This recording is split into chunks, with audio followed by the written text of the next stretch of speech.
এই মৃত্যু উপত্যকা আমার দেশ না। নবারুণ ভট্টাচার্য।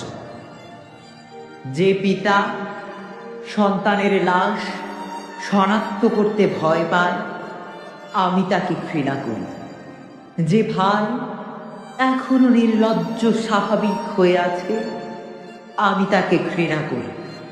যে শিক্ষক, বুদ্ধিজীবী, কবি ও কেরানি প্রকাশ্য পথে এই হত্যার প্রতিশোধ চায় না, আমি তাকে ঘৃণা করি। ৮ জন মৃতদেহ চেতনার পথ জুড়ে শুয়ে আছে। আমি অপ্রকৃতস্থ হয়ে যাচ্ছি। ৮ জোড়া খোলা চোখ আমাকে ঘুমের মধ্যে দেখে। আমি চিৎকার করে উঠি, আমাকে তারা রাখছে অবেলায় উদ্যানে সকল সময়।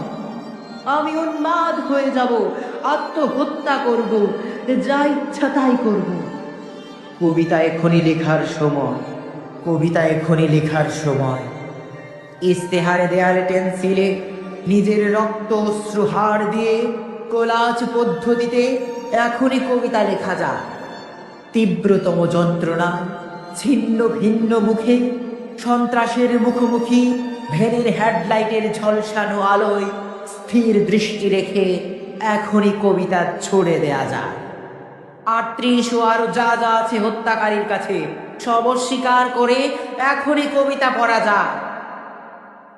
লকাপের পাথর হিম কক্ষে ময়না তদন্তের হ্যাজাক আলোক কাঁপিয়ে দিয়ে হত্যাকারীর পরিচালিত বিচারালয়ে মিথ্যা ও শিক্ষার বিদ্যায়তনে শোষণ ও ত্রাসের রাষ্ট্রযন্ত্রের মধ্যে সামরিক ও অসামরিক কর্তৃপক্ষের বুকে কবিতার প্রতিবাদ প্রতিধ্বনিত হোক।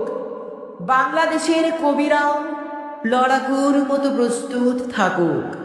হত্যার শ্বাসরোধের লাশ নিখোঁজ হওয়ার স্টেন গানের গুলিতে সেলাই হয়ে যাওয়ার জন্য প্রস্তুত থাকুক।